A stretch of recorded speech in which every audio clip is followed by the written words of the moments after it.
Assalamu alaikum all.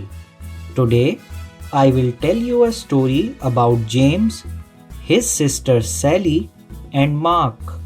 The story is called Hide and Seek, in which a simple game of hide and seek leads the children into the adventure of their lives. So let's start our story. James, his sister Sally, and Mark, their best friend forever, were bored.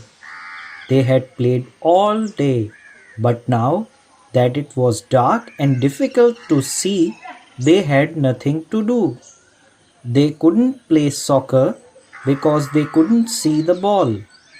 They didn't want to go inside and play a game because it was a beautiful springtime and they liked being outside, especially after having to play inside all winter long. They just didn't know what to do, and it was a little too early for them to go home. I guess I'll just go home, Mark said in a sad voice. Oh, come on, replied James. We still have time for another game of something. Then Sally said, I have an idea. Let's play hide and seek. I was just going to say that, James said. Yeah, I'll bet, replied his sister. You always say you were thinking of whatever I think of, she snapped. Do not, James said in a loud voice. Do too, yelled Sally. Mark just looked down at the ground and shook his head from side to side. They're at it again, he mumbled to himself. Then he yelled, Okay, okay, let's play hide and seek. I'll be the seeker. He turned, faced a big tree, closed his eyes, and started counting out loud. 100, 99, 98, 97. Sally and Mark stopped arguing, looked at each other, and ran off in different directions to find a hiding place. In the distance, they could still hear Mark counting. 4, 3, 2, 1. Ready or not, here I come. Then he turned and began looking for places where they could be hiding. Finding Sally was easy. She always ran off and then circled back so she would be close to base, the safe place to get to before being tagged. Mark looked for the biggest tree and ran towards it, but she wasn't there. I'll bet she's behind that big bush, he said to himself. So he ran to it and was ready to tag her, but she wasn't there either. As he turned around, he saw James running towards base and darted after him. Just before he touched James' shoulder, James tagged the base and yelled out, Safe! Did you get Sally yet? James asked. No, said Mark. I haven't been able to find her, and it's getting late, and we need to be heading home. So both boys yelled out, Come on out, Sally, it's late. But there was no reply, not even a little snicker from somewhere in the darkness. They yelled again, Come on out, Sally, it's late. Still there was no reply from Sally. They began to worry and started searching for her. As they walked around the area, they called out, Sally, come on! We give up. You are safe. But no matter where they looked or how much they called out, Sally didn't answer. It was as if she disappeared. Sally was wondering what had happened. All she could remember was crawling under the big trunk of a fallen tree to hide. Now, as she looked up, she saw several stars through a small hole above her head. She had fallen into a hole, when she crawled under the tree trunk. Help! She yelled and heard her voice echo throughout what must have been a cave. Help! Help! Help! Help! Did you hear that, James? Mark said excitedly. Sally just yelled for help. Keep yelling, Sally! James screamed. That way we can find you. Sally heard her brother and kept screaming. After a short while, the boys were standing next to the big tree trunk. Hey, are you stuck under this tree? Asked James. Kind of, Sally yelled. When I crawled under it to hide, I fell into a cave. Please help me. I'm scared. It's dark and I cannot get out. Mark said, James, you stay with Sally and I'll go get my dad. Then he dashed off into the darkness. Don't be scared, James said. I'm right here with you. No, you are not, Sally sobbed. You are up there and I'm down here. As Sally turned in the darkness of the cave, she bumped into something, screamed, and began to cry. What's wrong? James yelled. There's something down here with me, Sally replied in a shaking voice. Just then, Mark and his dad came running towards through the woods. Mark's father knelt down and asked Sally if she was okay. He could hear her crying and sobbing. Sally, are you hurt? He asked. No, she said, but I'm scared and there's something down here with me. Stand back, Sally. I'm lowering a rope and we'll be down with you in a second. Mark's dad tied the rope to the tree, found the hole under the tree trunk, wiggled a bit and lowered himself into the cave. Sally could see him coming down the rope and stopped crying. Not only was he there, but the cave became brighter from the beam of his flashlight as it danced across the cave's floor and walls. As he reached the floor of the cave, he shone the light on Sally and gave her a big hug. Don't be frightened, he said. I'll have you out here in no time.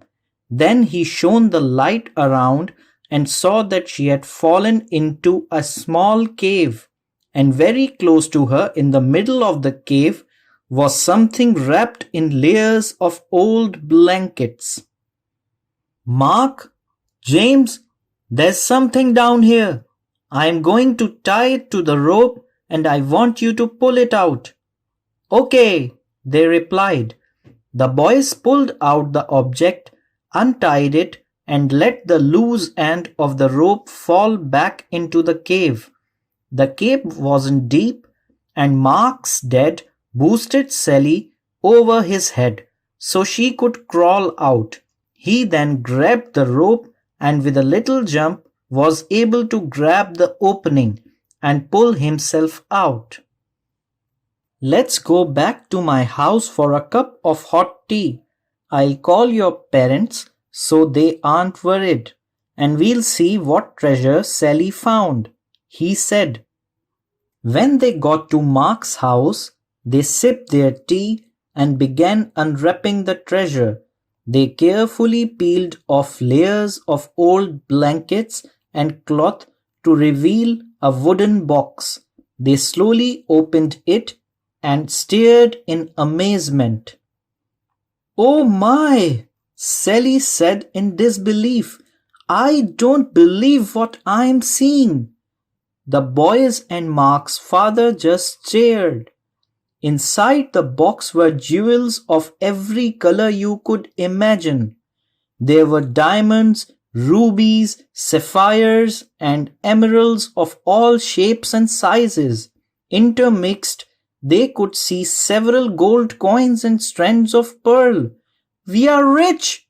The boys screamed. Not quite, interrupted Mark's father. Someone could have lost this, and I don't think you should plan on spending any of it. until we find out a little more. Besides, Sally found it. I'll share it, Sally said happily. That's nice, Sally, replied Mark's dad. But the right thing to do is contact the authorities. The next day, the four of them and Sally's mother drove to the police station, explained what had happened, and gave the treasure to the police to hold while they conducted their investigation.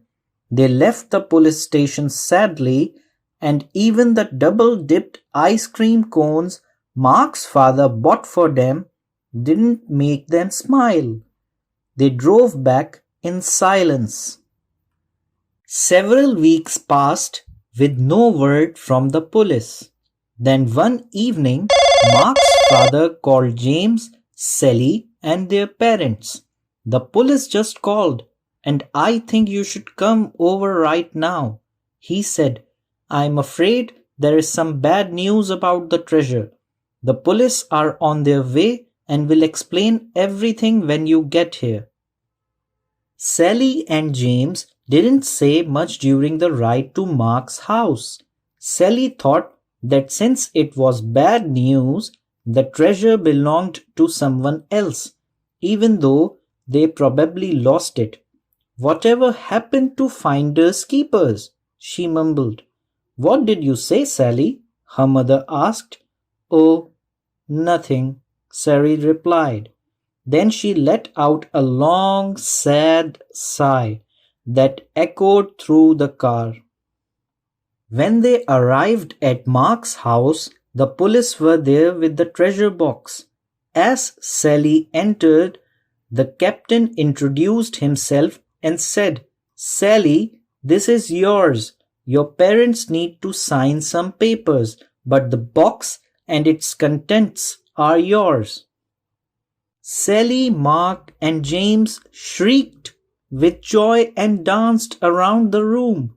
Then Sally said, What's the bad news? The captain smiled and said, The treasure is worth more money than you can imagine, and with your newfound wealth comes great responsibility. Sally didn't quite understand what the captain was talking about, and right now it really didn't matter. Mark asked, Are you going to share? Of course, Sally said. If you and James didn't help me, I might still be there. Several days later, Sally asked everyone over to her house. I have decided what to do with the money from the treasure after it is sold. She said, I am giving 1/6 to our mom and dad, 1/6 to Mark's mom and dad, 1/6 to Mark, 1/6 to James, and 1/6 for me. There is an extra 1/6, Mark proudly stated. He loved math and was right on top of Sally's calculations. No, there's not, Sally said. Is to, James said. Is not, Sally said in an angered voice. Just as Mark was going to say, they are at it again. Sally said, This is why there isn't an extra 1/6. I'm giving it to the local charity so it can be given to those less fortunate and in need. Her mother and father said it was a caring and responsible thing to do. They were very proud of her and knew that she understood what the captain meant when he had turned the treasure over to her just days before. So this was the story about hide and seek. If you like our story, please comment, like and share our video. And don't forget to subscribe our channel. Thank you and Allah Hafiz.